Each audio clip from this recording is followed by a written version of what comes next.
ప్రార్థన.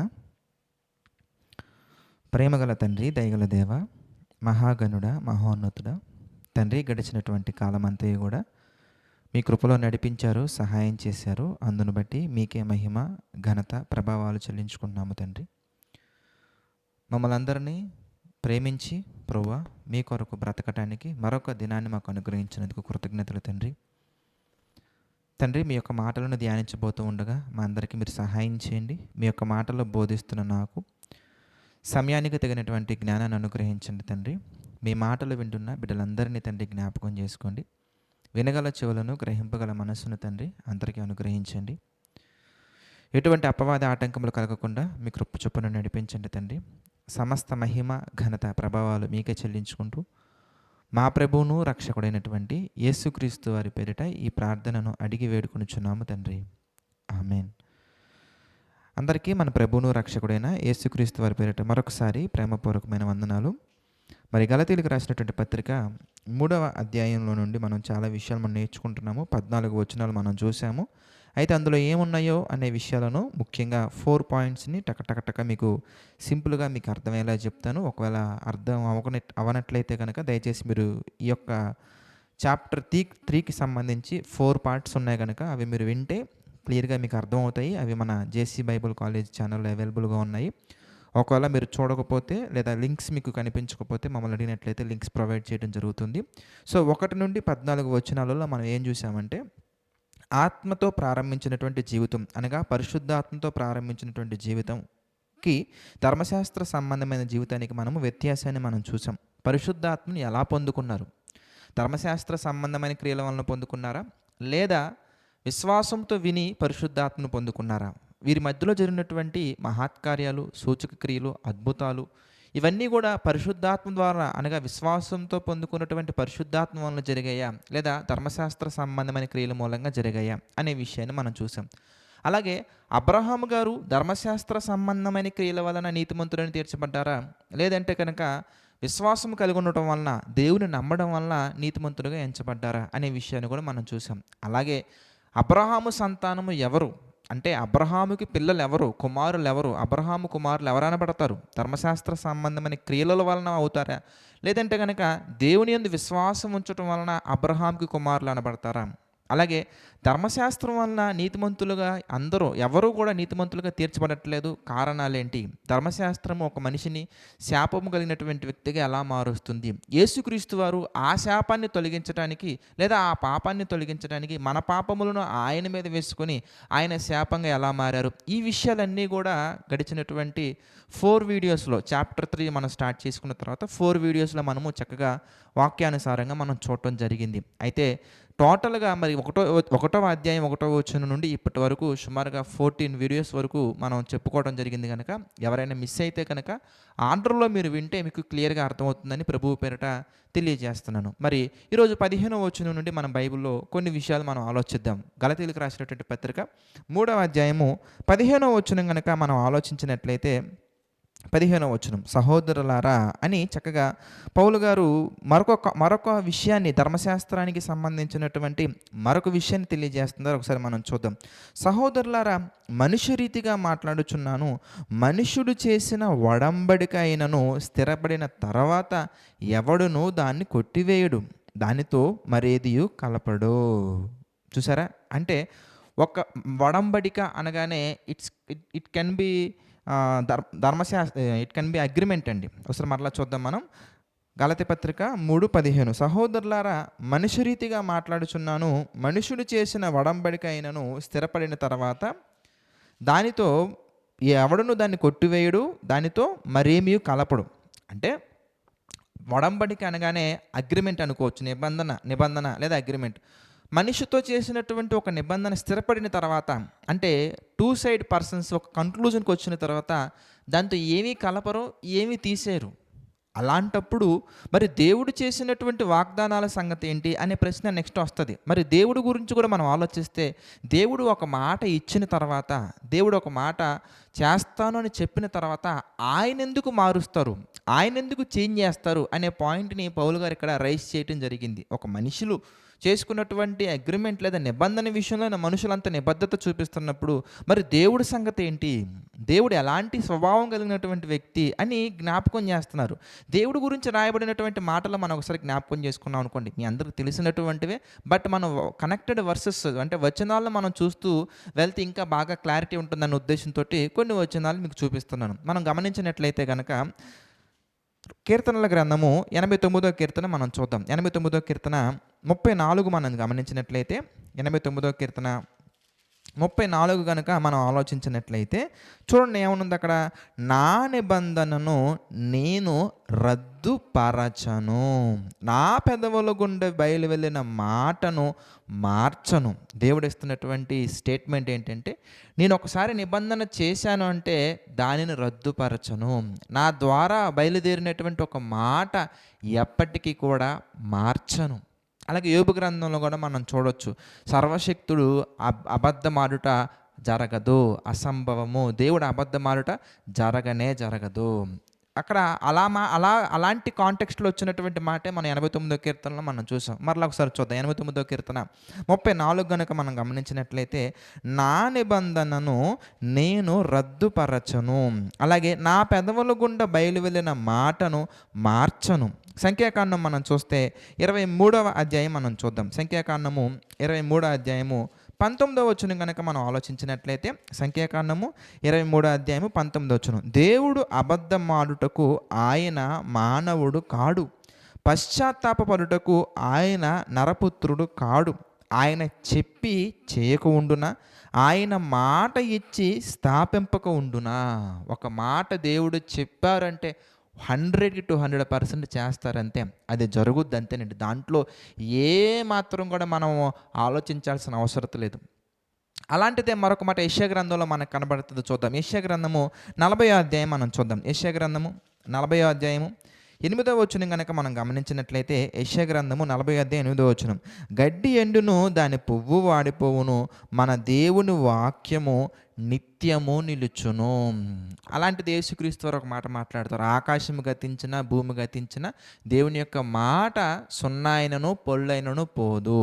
అంటే ఆకాశము గతించిన భూమి గతించిన అవన్నీ నశించిపోయినా కానీ దేవుని యొక్క మాట ఆయన ఇచ్చారు అంటే కనుక ఆ మాట అలా ఫుల్ఫిల్ అయిపోద్ది అంతేనండి. దాని కొరకు దేవుడు ఏదైనా చేస్తారు, ఎంత దూరమైనా వెళ్తారు. ఇప్పుడు ఈ విషయాలు మనం దృష్టిలో ఉంచుకుంటే, నార్మల్గా ఒక మనిషి చేసుకున్న నిబంధన అగ్రిమెంట్ విషయంలోనే మనిషి అంత స్పష్టత మెయింటైన్ చేసినప్పుడు, అంత క్లారిటీ మెయింటైన్ చేసినప్పుడు, ఏది కలపకుండా తీసేయకుండా వెళ్తున్నప్పుడు, మరి దేవుడు యొక్క వాగ్దానం సంగతి ఏంటి? దేవుడు ఎప్పుడు ఇచ్చారు వాగ్దానం? ఆయన మాట ఇచ్చిన తర్వాత అది వెనకడుగు వేసే అవకాశాలు ఉన్నాయా? అసలు అవకాశమే లేదు అని అర్థమయ్యేలా చెప్పడానికే పౌలు గారు ఈ మాటను తీసుకురావడం జరిగింది. గలతీ పత్రిక 3వ అధ్యాయము 15వ వచనం మనం చూద్దాం. కంటిన్యూషన్కి వెళ్ళిపోదాం. గలతీ పత్రిక 3వ అధ్యాయము 15వ వచనం కనుక మనం గమనించినట్లయితే, సహోదరులారా, మనుష్య రీతిగా మాట్లాడుచున్నాను, మనుషుడు చేసిన ఒడంబడికైనను స్థిరపడిన తర్వాత ఎవడును దాన్ని కొట్టివేయుడు, దానితో మరేమీ కలపడు అని 16వ వచనంలో చెప్తున్నారు అనమాట. ఏమని? అబ్రహామునకును అతని సంతానమునకును వాగ్దానములు చేయబడెను. చూసారా? అంటే దేవుడు వాగ్దానం చేశారనమాట. ఎవరికి? అబ్రహాముకి, అతని సంతానములకు. మనం చాలా సందర్భాలలో చూసాము, మరలా ఒకసారి చూద్దాం. ఆదికాండము 22వ అధ్యాయము 18వ వచనం మనం చూద్దాం. గలతీ పత్రిక ప్రారంభించిన దగ్గర నుండి చాలా సందర్భాలలో మనం చూసాం, ఒకసారి జ్ఞాపకం చేసుకుందాం. గలతీ పత్రిక 22వ అధ్యాయము 18వ వచనం మనం చూస్తే కనుక, మరియు నీవు నా మాట వినినందున భూలోకములోని జనములన్నీ నీ సంతానము వలన ఆశీర్వదించబడునని ఈ వాగ్దానం ఎవరికి చేయబడింది? ఎందుకు? అబ్రహాం గారికి చేశారు, తర్వాత ఇస్సాక్ గారికి చేశారు, తర్వాత యాకోబు గారికి చేశారు. ఆయన వారసులందరికీ చేస్తూనే వచ్చారు. ఏమని? నీ సంతానము వలన భూలోకములో ఉన్నటువంటి జనులందరూ కూడా ఆశీర్వదించబడుదురు. అదే ఇక్కడ జ్ఞాపకం చేస్తున్నారు. గలతీ పత్రిక 3వ అధ్యాయంలో జ్ఞాపకం చేస్తున్నారు. 16వ వచనంలో అబ్రహామునకును అతని సంతానమునకును వాగ్దానములు చేయబడిన ఆయన అనేకులను గురించి అన్నట్టు నీ సంతానములకు మీరు గమనించాలి, అక్కడ నీ సంతానములకు అని చెప్పక ఒకని గురించి అన్నట్టే నీ సంతానమునకును అనెను. ఆ సంతానము క్రీస్తు.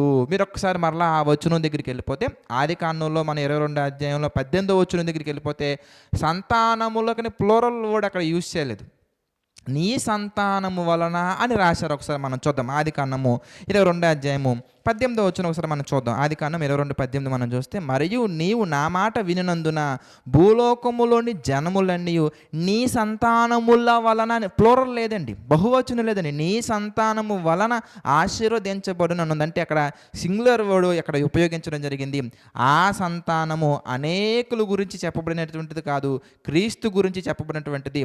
అందువలననే మనకి మత్తయి సువార్త 1:1 ఏమని కనబడుతుంది అక్కడ? మత్తయి సువార్త 1వ అధ్యాయము 1వ వచనం మనం చూస్తే, అబ్రహాము కుమారుడగు దావీదు కుమారుడైన యేసుక్రీస్తు వంశావళి.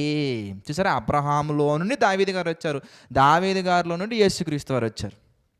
అంటే శారీరకంగా మనం మాట్లాడుకుంటే కనుక శరీర సంబంధంగా ఆయన ఇదిగో శరీర సంబంధమైనటువంటి ఆలోచన ప్రకారం మీరు ఆలోచిస్తే కనుక శరీరమును బట్టి ఇదిగో దావీదు యొక్క సంతానములు అబ్రహాము యొక్క కుమారుడిగా పిలువబడ్డారు. అంటే నీ సంతానము వలన అంటే యేసుక్రీస్తు వలన భూలోకములో ఉన్న జనులందరూ కూడా ఆశీర్వదించబడదురు. ఎలా ఆశీర్వదించబడతారు? ఇది వాగ్దానం, అబ్రహాము గారికి దేవుడిచ్చినటువంటి వాగ్దానం. అంతేగాని ఇది ధర్మశాస్త్ర సంబంధమైన క్రియలలో వచ్చినటువంటిది కాదు. ఇప్పుడు యేసుక్రీస్తు వలన ఎలా ఆశీర్వదించబడుతున్నారు భూలోకంలో ఉన్న జనులందరూ కూడా? ప్రతి ఒక్కరూ కూడా క్రీస్తును అంగీకరిస్తే. అందుకే యేసుప్రభువు వారు మాట్లాడతారు ఏమని? నేనే మార్గమును సత్యమును జీవమును, నా ద్వారా తప్ప తండ్రి యొద్దకు ఎవ్వరునూ వెళ్ళలేరు. అంటే ఇప్పుడు యేసుక్రీస్తు వారిని మనం విశ్వసిస్తేనే పరిశుద్ధాత్మ మనం పొందుకుంటాం. ఇంక ఎన్ని పనులు చేసినా మనం పొందుకునే అవకాశం లేదండి, ఇది వాగ్దానం.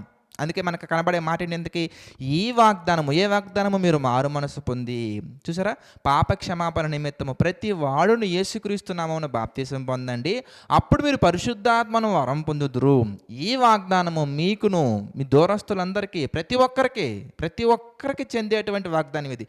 ఎవరైతే క్రీస్తుని అంగీకరిస్తారో, ఎవరైతే క్రీస్తుని సొంత రక్షకుని అంగీకరిస్తారో, పాపములను ఒప్పుకొని విడిచిపెడతారో ఆ ప్రతి ఒక్కరు కూడా ఆశీర్వదించబడతారు, పరిశుద్ధాత్మను పొందుకొని ఆశీర్వదించబడతారు. ఇది అనేకులను గురించి చెప్పినట్టుగా సంతానములనే పదాన్ని దేవుడు అక్కడ ఉపయోగించకుండా సంతానముని యేసుక్రీస్తు వారి గురించి మాట్లాడారు. ఈ వాగ్దానము అబ్రహాము గారికి ఎలా వచ్చిందయ్యా ఎంతకనగానే ఆయన శరీర సంబంధమైనటువంటి ధర్మశాస్త్ర సంబంధమైన క్రియలు ఏవో చేసేసారు కాబట్టి వచ్చినటువంటిది కాదండి. అబ్రహాము గారు దేవుని నమ్మారు, అది అతనికి నీతిగా ఎంచబడింది. దేవుడు వాగ్దానం ఇవ్వాలనుకున్నారు, వాగ్దానం ఇచ్చారు. క్రీస్తు ద్వారా ప్రతి ఒక్కరు కూడా ఆశీర్వదించబడతారనే వాగ్దానము అబ్రహాము గారికి ఇవ్వడం జరిగింది. ఆ విషయాన్ని ఇక్కడ జ్ఞాపకం చేస్తున్నారు. ఏమని? గలతీ పత్రిక 3వ అధ్యాయానికి వచ్చేద్దాం. గలతీలకు రాసినటువంటి పత్రిక 3వ అధ్యాయం మనం ఆలోచించినట్లయితే, గలతీలకు రాసినటువంటి పత్రిక 3వ అధ్యాయము 15-16 వచనాలు మరలా చూద్దాం. సహోదరులారా, మనుషు రీతిగా మాట్లాడుచున్నాను, మనుషులు చేసిన ఒడంబడికైనను స్థిరపడిన తర్వాత ఎవడునూ దాన్ని కొట్టివేయడు, దానితో మరేమీ కలపడు. అబ్రహామునకును అతని సంతానమునకును వాగ్దానములు చేయబడును. ఏమని? ఆయన అనేకులను గురించి అన్నట్టు నీ సంతానములకును అని చెప్పగా ఒకను గురించి అన్నట్టే నీ సంతానమునకును నేను. ఆ సంతానం ఎవరో కాదు, క్రీస్తు. చూసారా, మనకు అర్థమైపోయింది. 17వ వచనం 17th verse మనం ఆలోచించినట్లయితే కనుక, నేను చెప్పున్నది ఏమనగా 430 సంవత్సరములైన తర్వాత వచ్చిన ధర్మశాస్త్రము. ఎప్పుడు వచ్చిందని ధర్మశాస్త్రం? ఇంతకీ అబ్రహాము గారి నుండి ఇస్సాకారు వస్తే, ఇస్సాకులో నుండి యాకోబు గారు వస్తే, యాకోబు గారి నుండి ఇజ్రాయేలీలు వస్తే, ఇజ్రాయేలీలు 430 సంవత్సరాలు ఈజిప్ట్ కంట్రీలో ఉంటారండి. ఆ మాట మనం చూద్దాం. నిర్గమాకాండం మనం చూస్తే 12వ అధ్యాయంలోకి వెళ్దాం. నిర్గమాకాండము 12వ అధ్యాయం మనం చూస్తే 40వ వచనం మనం చూద్దాం. నిర్గమాకాండము 12వ అధ్యాయము 40వ వచనం గమనించినట్లయితే కనుక, ఇశ్రాయేలీలు, నిర్గమాకాండము 12:40, ఇశ్రాయేలీలు ఐగుప్తులో నివసించిన కాలము 430 సంవత్సరములు. ఎంతకాలం ఉన్నారు అక్కడ? 430 సంవత్సరాలు. ఈ 430 సంవత్సరాల తర్వాత ఏం జరిగింది? ఇంతకీ 41వ వచనం, ఆ 430 సంవత్సరములు గడిచిన తర్వాత జరిగినదేమనగా, ఆ దినమందే యెహోవా సేనలన్నీ ఐగుప్తు దేశముల నుండి బయలుదేరిపోయెను. ఇలా బయలుదేరిన తర్వాత జర్నీలో, వారి యొక్క ప్రయాణంలో, కనాను దేశానికి వెళ్ళే ప్రయాణంలో మోషే గారి ద్వారా దేవుడు ధర్మశాస్త్రాన్ని ఇశ్రాయేలీయులకు ఇవ్వటం జరిగింది. ఇప్పుడు ఈ సబ్జెక్టే మాట్లాడుతున్నారు. ఏమని? ఇంతకీ 430 సంవత్సరాల తర్వాత వచ్చినటువంటి ధర్మశాస్త్రం. అబ్రహాం గారికి ముందు వాగ్దానం చేయబడింది. ఆదికాండం 22:18 మనం చూసాం కదండి. అబ్రహాం గారికి ముందు వాగ్దానం చేయబడింది. ఈ వాగ్దానం చేసిన తర్వాత ఎప్పటికో 430 సంవత్సరాల తర్వాత ధర్మశాస్త్రం వచ్చింది. ఇప్పుడు ఇశ్రాయేలీయులు అందరూ కూడా ఇక్కడ గలతీ సంఘంలో, గలతీయ ప్రాంతంలో ఉన్నటువంటి ఇశ్రాయేలీయులు అంటే యూదులందరూ ఏం మాట్లాడుతున్నారు? ఎందుకే మేము అబ్రహాం సంతానం, మీ అబ్రహాం సంతానం, మీరు ధర్మశాస్త్ర సంబంధంగా మీరు నీతిమంతులుగా తీర్చబడాలంటే మీరు ధర్మశాస్త్ర సంబంధంగా సున్నతి పొందాలి, పస్కా పండుగ చేయాలి, విశ్రాంతి దినం ఆచరించాలి. ఇవన్నీ కూడా ఎప్పుడొచ్చాయి? ఇంతకీ అబ్రహాము గారికి వాగ్దానం చేయబడిన తర్వాత 430 సంవత్సరాల తర్వాత ధర్మశాస్త్రం రాబడింది. ధర్మశాస్త్రాన్ని దేవుడిచ్చారు. మరి వాగ్దానం ఎప్పుడు చేశారు? ఇంతకీ ఎప్పుడో ధర్మశాస్త్రం రావడానికంటే ముందే 430 సంవత్సరాల కంటే ముందే వాగ్దానం చేయబడింది. సంతానమందు ఇదిగో భూజనులందరూ కూడా ఆశీర్వదించబడుదురు, భూలోకమందున్న ప్రతి ఒక్కరు ఆశీర్వదించబడుదురు. ఇప్పుడు పౌలు గారు మాట్లాడుతున్న మాట ఏంటంటే 430 సంవత్సరాల తర్వాత వచ్చినటువంటి ఈ ధర్మశాస్త్రము వాగ్దానాన్ని, దేవుడు చేసినటువంటి వాగ్దానాన్ని నిరర్థకం చేస్తుందా? అంటే అది ఏ ఉపయోగం లేకుండా చేసేస్తుందా? మరి దేవుడు ఇచ్చినటువంటి మాట ఆయన స్థాపించకుండా ఊరుకొనునా? ఆయన అబద్ధం ఆడే మనిషి. అబ్రహాం గారికి ఇప్పుడు చెప్పినటువంటి మాట ఆయన ఫుల్ఫిల్ చేయకపోతే అది అబద్ధం ఆడినట్టే కదా దేవుడు. ఇంతకీ అంటే దేవుడు అబద్ధం ఆడుతున్నారా? ఎన్నటికీ కాదు. ఆకాశం గతించిన, భూమి గతించిన దేవుడిచ్చిన మాట అది నెరవేరుతుంది అంతేనండి. అది ధర్మశాస్త్రం రావచ్చు, ఇంకేదైనా మధ్యలో ఎన్ని అడ్డంకులు వచ్చినా, ఎన్ని ప్రాబ్లమ్స్ వచ్చినా, ఎన్ని బ్యారియర్స్ వచ్చినా కానీ దేవుడు ఒక మాట ఇచ్చారు అంటే ఆ మాట నెరవేరుస్తారంతే. దేవుడు ఇచ్చినటువంటి ఆ మాట కొట్టివేసే విధంగా ధర్మశాస్త్రం అనేది ఎప్పుడు కూడా ఉండదు. దానికంత సాహసం లేదు, దానికంత శక్తి లేదు, దానికంత కెపాసిటీ, సామర్థ్యం లేదు. అంటే దేవుడి మాటను కొట్టివేసేంత శక్తి, సామర్థ్యం ధర్మశాస్త్రానికి ఉంటుందా? అది ఎప్పటికీ ఉండదు. దేవుడిచ్చినటువంటి మాట అలా నెరవేరుతుందంతే. ఆ పాయింట్ చెప్తున్నారనమాట. ఒక మనిషి చేసిన ఒడంబడికైనా కానీ స్థిరపడిన తర్వాత అది కొట్టివేయరు కదా, దానికి మరేం కలపరు కదా. అలాంటప్పుడు దేవుడు ఎప్పుడో వాగ్దానం చేశారు కదా, ఆ దేవుడు చేసినటువంటి ఆ వాగ్దానము తర్వాత 430 సంవత్సరాల తర్వాత వచ్చినటువంటి ఈ ధర్మశాస్త్రం అనేది దేవుని వాగ్దానాన్ని కొట్టేస్తుందా?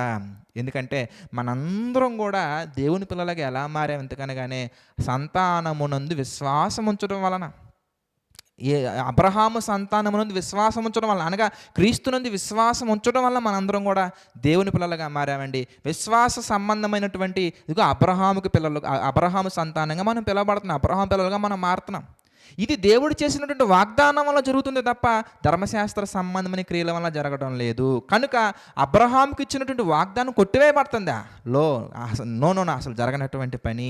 ధర్మశాస్త్రం అనేది నిరర్థకం చెయ్యలేదనే విషయాన్ని చెప్పాలనుకుంటున్నారు దేవుడు పౌలు గారి ద్వారా. మరలా చూద్దాం. గలతీ పత్రిక 3వ అధ్యాయంలోకి వెళ్ళిపోతే, గలతీలకు రాసినటువంటి పత్రిక 3వ అధ్యాయము 17 మనం చూద్దాం. 17 మనం చూస్తే, నేను చెప్పినది ఏమనగా 430 సంవత్సరముల తర్వాత వచ్చిన ధర్మశాస్త్రము వాగ్దానమును నిరర్థకము చేయునంతగా పూర్వమందు దేవుని చేత స్థిరపరచబడిన నిబంధనను కొట్టివేయదు. ఎందుకంటే ఆకాశం గతించిన, భూమి గతించిన, దేవుడిచ్చిన మాట నెరవేరుతుంది.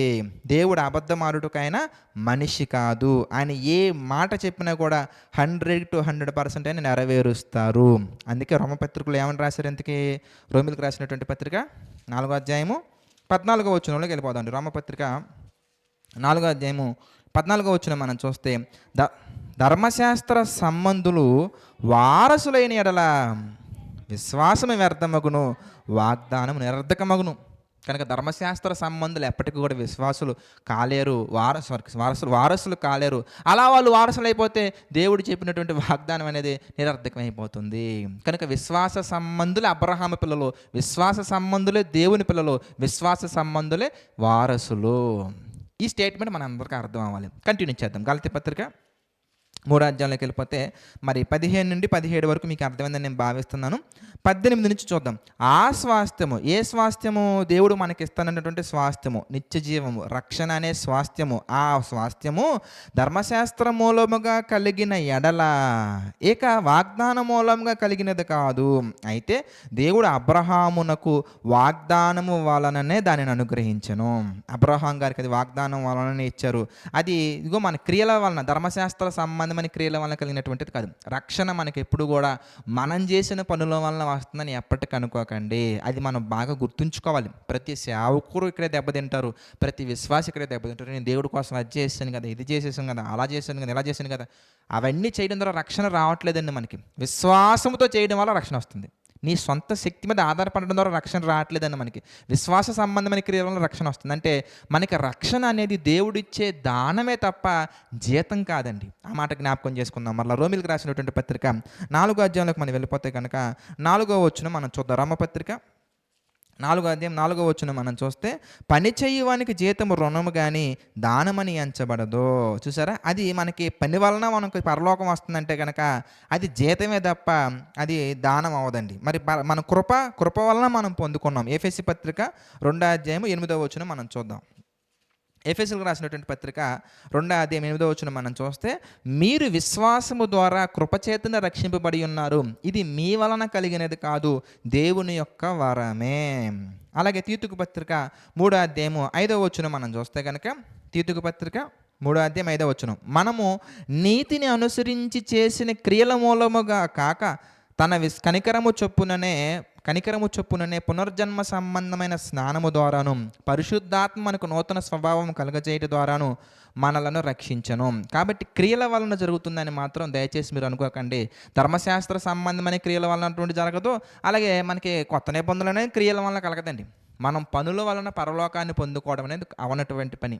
అది సాధ్యపడదు. విశ్వాసము ద్వారా కృపచేతనే రక్షింపబడ్డాము. అలాగే విశేషమైన కనికరము చొప్పుననే మనము రక్షణలోకి రావడం జరిగింది. ఈ విషయాన్ని జ్ఞాపకం చేస్తున్నారు. అబ్రహాము గారికి కూడా దేవుడు వాగ్దానం చేశారు. ధర్మశాస్త్రం రాకముందే 430 సంవత్సరాల క్రితమే. అంటే మరి ధర్మశాస్త్రం యొక్క పాత్ర ఏంటి అనే ప్రశ్న రావచ్చు మీ అందరికీ.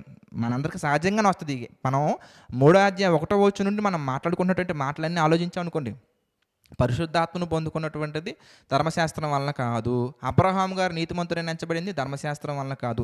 ఇశ్రాయేలీలు కూడా అబ్రహాము వారసులు అవ్వాలంటే ధర్మశాస్త్రం వలన కాదు. ఇవన్నీ మనం ఆలోచించామనుకోండి, విశ్వాసము వాగ్దానము నమ్మకమే కనబడుతుంది తప్ప ధర్మశాస్త్రం వలన ఏ ఉపయోగం లేనట్టుగా మనకు అర్థమవుతుంది. అది మనం బాగా ఆ కోణంలో మనం చూసుకుంటూ వస్తే 3వ అధ్యాయం 1వ వచనం, గలతీ పత్రిక 3వ అధ్యాయం 1వ వచనం నుండి మనం చదువుకుంటూ వచ్చాం అనుకోండి. ధర్మశాస్త్రం వల్ల మీరు పరిశుద్ధాత్మను పొందుకున్నారా? కాదు. ధర్మశాస్త్రం వలన మీరు అద్భుతములు జరిగాయా? కాదు. ధర్మశాస్త్రం వలన అబ్రహాం గారు నీతిమంతులు తీర్చబడ్డారా? కాదు. ధర్మశాస్త్రం వల్లనే అబ్రహాము వారసులు అవుతున్నామా? కాదు. ధర్మశాస్త్రం వలన మనందరూ నీతిమంతులుగా తీర్చబడుతున్నామా? కాదు. చూసారా, మరలా ఎక్కడ కూడా మీరు ఆలోచిస్తే ధర్మశాస్త్రం అనేది ముందొచ్చిందా? దేవుడు చేసిన వాగ్దానం ముందొచ్చిందా? దేవుడు చేసిన వాగ్దానం ముందొచ్చింది. మరి దేవుడు చేసిన వాగ్దానాన్ని కొట్టివేసే శక్తి సామర్థ్యం ధర్మశాస్త్రం అనుకుంటుందా? కాదు. మరి మనందరం రక్షణలోకి వచ్చామంటే ఆ స్వాస్థ్యం మనం పొందుకోవాలంటే ధర్మశాస్త్రం వలన అవుతుందా? కాదు. విశ్వాసం వలన అవుతుంది. ఇదంతా మనం ఆలోచించినప్పుడు మనకి విశ్వాసం ద్వారానే మనం పరలోకానికి వెళ్తాం. విశ్వాసం ద్వారానే దేవుని దగ్గర అవుతాము. విశ్వాసం ద్వారా రక్షణ మనం సంపాదించుకుంటామని మనకు అర్థమవుతుంది. ఇలా మనం వెళ్తూ ఉన్నాం అనుకోండి, సహజంగా అందరికి వచ్చే ప్రశ్న ఏంటంటే, అలాగైతే ఇంక ధర్మశాస్త్రం దేవుడు ఎందుకు ఇచ్చారు? ప్రతి ఒక్కరికి కామన్గా వచ్చే క్వశ్చన్ అంటే, మరి ధర్మశాస్త్రాన్ని దేవుడు ఇవ్వటం వెనక ఉద్దేశం ఏంటి? ఎందుకే మరి ఆత్మను పొందుకునేది ధర్మశాస్త్రం వలన కాదు, మరి నీతిమంతులను తీర్చబడేది ధర్మశాస్త్రం వలన కాదు, వాగ్దానం కూడా ధర్మశాస్త్రంలో రాలేదు. మరి ఏది ధర్మశాస్త్రంలో రానట్టుగా మనకు కనబడుతున్నప్పుడు మరి ఇంక ధర్మశాస్త్రం ఎందుకు ఉంది అనే ప్రశ్న సహజంగా చాలామందికి వస్తుందండి. అదే ప్రశ్న వీళ్ళకు కూడా రావచ్చు. కనుకనే దేవుడు పౌలు గారి ద్వారా మరలా ఆ క్వశ్చన్ రైస్ చేయించి దానికి జవాబు కూడా చెప్తున్నారు. ఒకసారి మరలా మనం చూద్దాం. గలతీ పత్రిక మనం చూస్తే 3వ అధ్యాయంలో, గలతీలకు రాసినటువంటి పత్రిక 3వ అధ్యాయము 18వ వచనం మరలా చూద్దాం. ఆ స్వాస్థ్యము అనగా రక్షణ, పరలోకము ధర్మశాస్త్రము మూలముగా కలిగిన ఎడల ఇక వాగ్దాన మూలముగా కలిగినది కాదు. అయితే దేవుడు అబ్రహామునకు వాగ్దానము వలననే దాన్ని అనుగ్రహించెను. 19వ వచనం, అలాగైతే చూసారా, అలాగైతే ధర్మశాస్త్రం ఎందుకు? చాలామందికి వస్తుందండి ఈ ప్రశ్న. మరి ఇంకా ధర్మశాస్త్రం ఎందుకు అనగానే ఆన్సర్ చెప్తున్నారు ఏంటి ఇంతకీ?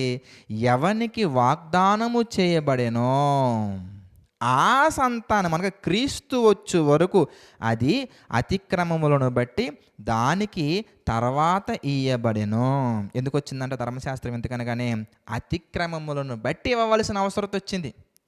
అంటే కట్టడి అనేది లేకపోవడం వలన, అంటే మనుషులలో ఉన్నటువంటి కట్టడ లేకపోవటం వలన, పరిశుద్ధంగా మనుషులు బ్రతకకపోవటం వలన ఒక ఆర్గనైజ్డ్ స్ట్రక్చర్లో వెళ్ళకపోవటం వల్ల ఇదిగో ధర్మశాస్త్రం రావాల్సిన అవసరం ఏర్పడిందండి.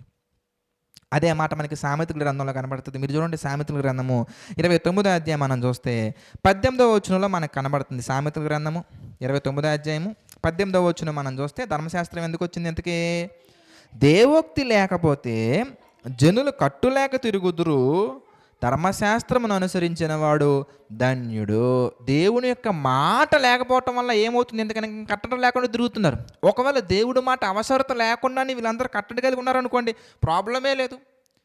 మోషే గారిని దేవుడు పైకి తీసుకెళ్లారు, పర్వతం మీదకి తీసుకెళ్ళిన తర్వాత కింద వీళ్ళు ఏం చేస్తున్నారు? ఎందుకు ఒక దూడను చేసేసుకొని, ఏమండి, ఇదిగో మమ్మల్ని ఐగుప్తు నుంచి తీసుకొచ్చినటువంటి దేవా యెహోవా అని దూడను వీళ్ళు స్తుతిస్తున్నారండి.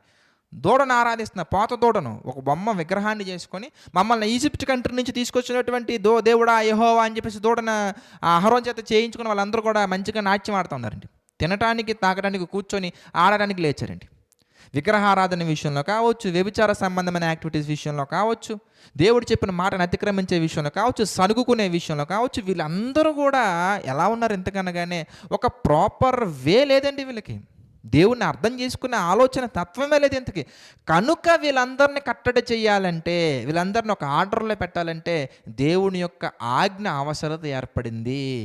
అందువలన ధర్మశాస్త్రం వచ్చింది తప్ప ఇదిగో ఏదో వీళ్ళందరినీ శాసించాలని, శపించాలని, శాపాల్లో పడేయాలని, వీళ్ళని ఏదో చేసేద్దామని, వీళ్ళని బాగా హింసించేద్దామని ధర్మశాస్త్రం రాలేదండి. వీళ్ళలో ఒక మార్పు, ఒక మంచి విధానం తీసుకురావడానికి, వీళ్ళలో ఒక ఆర్డర్ తీసుకురావడానికి ధర్మశాస్త్రం రావడం జరిగింది. అందుకే రోమిలికి రాసిన పత్రిక మనం చూసాం అనుకోండి, 3వ అధ్యాయంలో 20వ వచనంలో ఒక మాట మనకు కనబడుతుంది. మనం చూద్దాం. రోమిలికి రాసినటువంటి పత్రిక 3వ అధ్యాయము 20వ వచనం మనం చూస్తే, ఏలయనగా ధర్మశాస్త్ర సంబంధమైన క్రియల మూలంగా ఏ మనుష్యుడును ఆయన దృష్టికి నీతిమంతుడుగా తీర్చబడడు. ధర్మశాస్త్రం వల్ల ఏమైంది? ఇంతకీ పాపం అనగా ఎట్టిదో తెలియబడుచున్నది. అంటే ధర్మశాస్త్రం వల్ల ఏది బయటకు వస్తుంది? ఎంతకనగానే పాపం అంటే ఏంటో మనకు అర్థమవుతుందండి. ఇది క్లారిటీగా మనం అర్థం చేసుకోవాలని అంటే, ఇది మనం క్లారిటీగా తెలుసుకోవాలంటే, క్లారిటీగా మనకి అవగాహన రావాలంటే, రోమపత్రికలో ఉన్నటువంటి 7వ అధ్యాయంలో ఒక మాట మనం చూద్దాం. క్లారిటీ వచ్చింది. రోమిలకు రాసినటువంటి పత్రిక 7వ అధ్యాయము 7వ వచనం మనం చూస్తే, కాబట్టి ఏమందుము? ధర్మశాస్త్రం పాపమాయన? అలా అనకంటే, ఎందుకంటే ప్రతిదీ ఆ విశ్వాసం ద్వారా వస్తుంది, వాగ్దానం ద్వారా వస్తుందని మీరు చెప్తున్నారు. అలాగైతే ధర్మశాస్త్రం పాపమేనా? దానివల్ల ఏ ఉపయోగం లేదా అనకంటే మీరు మరలా. ఎందుకంటే ధర్మశాస్త్రం పాపమైనా అట్లనే రాదు, ధర్మశాస్త్రము వలననే కానీ పాపం అనగా ఎట్టిదో నాకు తెలియకపోవును. ధర్మశాస్త్రం ఉంది కాబట్టే పాపం అంటే ఏంటో క్లారిటీ వచ్చింది నాకు. ఎలా? ఇంతకనగానే ధర్మశాస్త్రం చెప్తున్నారు అక్కడ. ఎలా? ఇంతకే ఆశింపవద్దని ధర్మశాస్త్రము చెప్పని ఎడల దురాశానుగా ఎట్టిదో నాకు తెలియకపోను. చూసారా? వ్యభిచరించవద్దని ధర్మశాస్త్రం నాకు చెప్పకపోయి ఉంటే కనుక, అయితే వ్యభిచారం అనే విషయం నాకు తెలియదు. అంటే ధర్మశాస్త్రం ద్వారా ఏది బయటకు వస్తుంది? ఎంతకనగానే దేవుని యొక్క స్వభావం మనకు అర్థమవుతుంది. ఏది మంచిది, ఏది చెడ్డది, ఏది దురాశ, ఏది ఆశ, ఏది వ్యభిచారము, ఏది మంచి పద్ధతి, ఏమంటే ఏది చేయదగినటువంటిది, ఏది చేయదగినటువంటిది, ఇదంతా కూడా మనకి ఎలా బయటకు వస్తుంది? ఎందుకనగానే ధర్మశాస్త్రం చెప్పడం వల్లనే మనకు అర్థమవుతుంది తప్ప, ధర్మశాస్త్రం కనుక ఆ మాట చెప్పకపోయి ఉంటే మనకి ఏది తెలియదండి. అందుకే ధర్మశాస్త్రం గురించి మాట్లాడుతూ దేవుడు పౌలు గారి ద్వారా తిమోతి గారికి ఒక మాట చెప్తున్నారు. ఏమని చెప్తున్నారు? ఇంతకీ మనం చూద్దాం. ధర్మశాస్త్రం యొక్క నెసెసిటీ, ధర్మశాస్త్రం యొక్క ఎసెన్స్ ఏంటో మనం చూద్దాం. తిమోతికి రాసినటువంటి పత్రిక మనం చూస్తాం. 1వ తిమోతి 1వ అధ్యాయంలో ధర్మశాస్త్రం యొక్క ఎసెన్స్ చెప్తుంది. మొదటి తిమోతి పత్రిక 1వ అధ్యాయము 8 నుంచి మనం చూద్దాం. 8 నుంచి మనం చూస్తే, ఆయనను శ్రీమంతునకు దేవుడు నాకు అప్పగించిన ఆయన మహిమగల సువార్త ప్రకారము ధర్మశాస్త్రం అనేది ఎవరికి? అవిధేయులకును, భక్తిహీనులకును, పాపిష్టులకును, అపవిత్రులకును, మతదోషకులకును, పిత్రహంతకులకును, మాతృహంతకులకును, నరహంతకులకును, వ్యభిచారులకును, పురుష సంయోగులకును, మనిషి చోరులకును, అబద్ధికులకును, అప్రమాణికులకును, హితబోధకు విరోధైన వాడు మరి ఎవడైనా ఉండినట్లా అట్టివాడికి నియమింపబడిన కానీ నీతిమంతునికి నియమింపబడలేదని ఎవడైనా ఎరిగి ధర్మానుకూలముగా దానిని ఉపయోగించిన ధర్మశాస్త్రము మేలైనటువంటిది. ధర్మానుకూలంగా మనం ఉపయోగించామనుకోండి, అనగా దేవుడు చెప్పినటువంటి ఆర్డర్‌లోనే మనం వెళ్తే గనక దానివలన మనమెందుకు శాపంగా మారిపోతాం చెప్పండి. దానిలో రాయబడినటువంటి శిక్షలు మనకెందుకొస్తాయి చెప్పండి. దానిలో రాయబడినటువంటి శాపములు మనకెందుకొస్తాయి చెప్పండి. అంటే ధర్మశాస్త్రాన్ని ధర్మానుకూలంగా ఉపయోగించగలగాలి. అంటే మనలో ఒక ఆర్గనైజ్డ్ విధానం, ఒక మంచి పద్ధతి తీసుకురావడానికి ధర్మశాస్త్రం వచ్చింది తప్ప పరలోకం తీసుకెళ్ళిపోవడానికి కాదండి. మనలో ఒక కట్టడి ఏర్పరచడానికి ధర్మశాస్త్రం వచ్చింది తప్ప దీనిలో ఉన్నటువంటి దాని ప్రకారంగా మనం ఫాలో అయిపోతే పరలోకం వెళ్ళిపోతామని కదండి. పరలోకం మనం వెళ్ళాలంటే విశ్వాసం కావాల్సిందే. విశ్వాసం ఉంటే చాలు, మనం దేవుని నమ్మితే చాలు, దేవుడు చెప్పినటువంటివి మనం ఆటోమేటిక్గా చేసుకుంటూ వెళ్ళిపోతామండి. విశ్వాసము ఎందుకు దెబ్బతింటున్నాడు మనిషి విశ్వాసం ఎందుకనగానే దేవుని వైపు చూడలేకపోతున్నాడు. ఎందుకు చూడలేకపోతున్నాడు ఎందుకనగానే ఇదిగో ఒక ప్రాపర్ విధానంలో వెళ్ళకపోవటం వలన.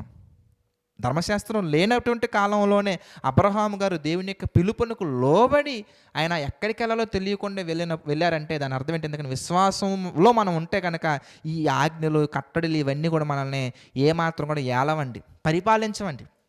విశ్వాసం విషయంలో దెబ్బతింటేనే ఈ కట్టడలు ఆజ్ఞలు మన మీద మనల్ని ఏలి మన మీద ఒక పరిపాలన చేసి మనం నరకానికి వెళ్ళడానికి ఇవన్నీ కూడా దోహదపడతాయి తప్ప మనం విశ్వాసంలో ఉంటే ఇవి మనల్ని ఏమీ చేయవండి. విశ్వాసంలో ఒక మనిషి బ్రతికితే ధర్మానుకూలంగా మనం ధర్మశాస్త్రాన్ని ఉపయోగించినట్లయితే అది మనకి మేలైనదిగానే కనబడుతుంది. అంటే ధర్మశాస్త్రం ఎందుకు వచ్చింది? ఇంతకీ అతిక్రమములను బట్టి, వీళ్ళు చేస్తున్నటువంటి క్రమం తప్పినటువంటి విధానాలను బట్టి ధర్మశాస్త్రం వచ్చింది తప్ప వీళ్ళని పరలోకం తీసుకెళ్ళిపోదామని రాలేదు. పరలోకానికి తీసుకెళ్లాలన్న ఉద్దేశంతో దేవుడు ధర్మశాస్త్రాన్ని ఇవ్వలేదు.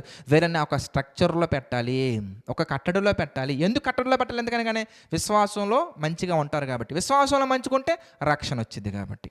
అంటే విశ్వాసంలో నిలబెట్టడానికి ధర్మశాస్త్రం వచ్చింది తప్ప పరలోకానికి తీసుకెళ్ళడానికి కాదు. పరలోకం మనం వెళ్ళాలంటే 100% మనం కలిగి ఉండాల్సినటువంటిది విశ్వాసం మాత్రమే. మరలా చదువుకుందాం, మాట చదువుకుని క్లోజ్ చేసుకుందాం. గళతీయులకు రాసినటువంటి పత్రిక 3వ అధ్యాయం మనం చూస్తే కనుక గళతీ పత్రిక 3వ అధ్యాయము 19వ వచనం ఒకసారి మనం చూద్దాం.